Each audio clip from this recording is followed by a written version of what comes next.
Remember, this is only a peak performance team, not a consistency team, so don't expect to see your favorite here.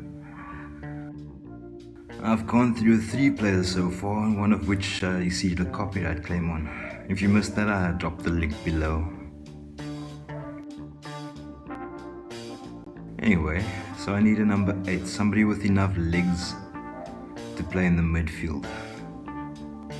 Someone also able to play a defensive role, but at the same time quickly able to transform into a box-to-box, if needed obviously.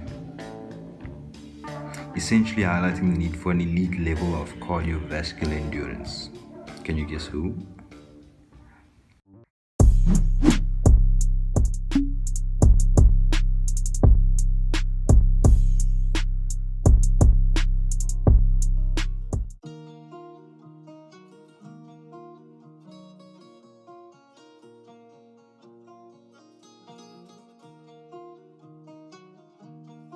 Kante is a marvel, able to tackle with both feet, both inside and outside.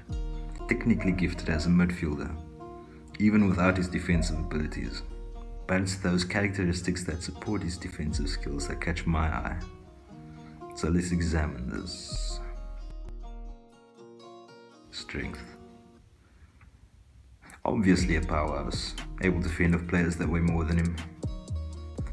To be able to gain that much strength without losing any mobility shows that experienced and professional trainers were helping him along the way.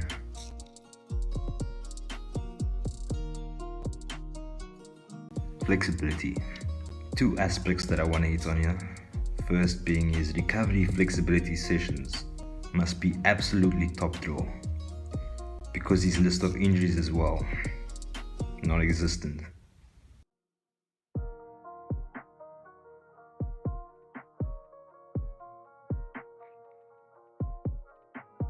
Clearly this is super important.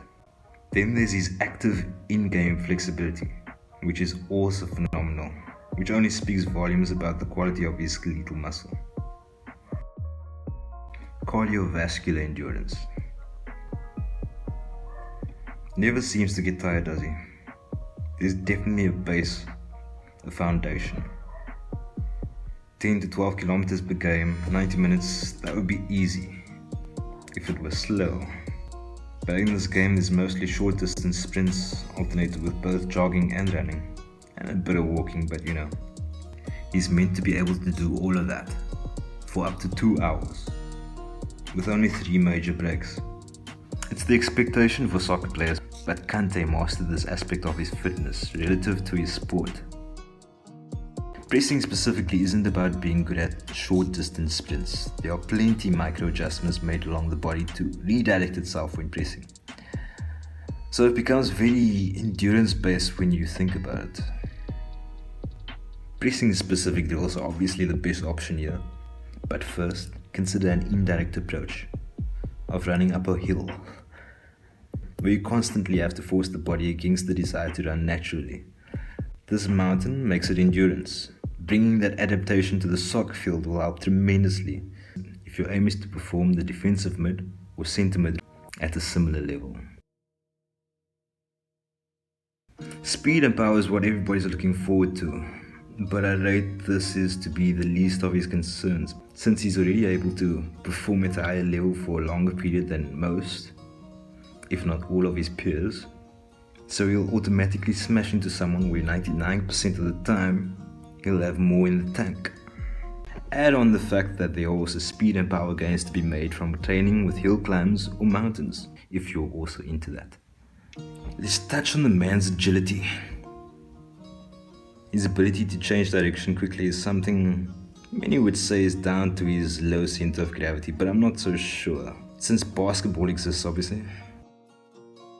There's even the point that short distance sprints up to 100 meters are an area where you don't have to be exceptionally tall to excel, but that's also not enough.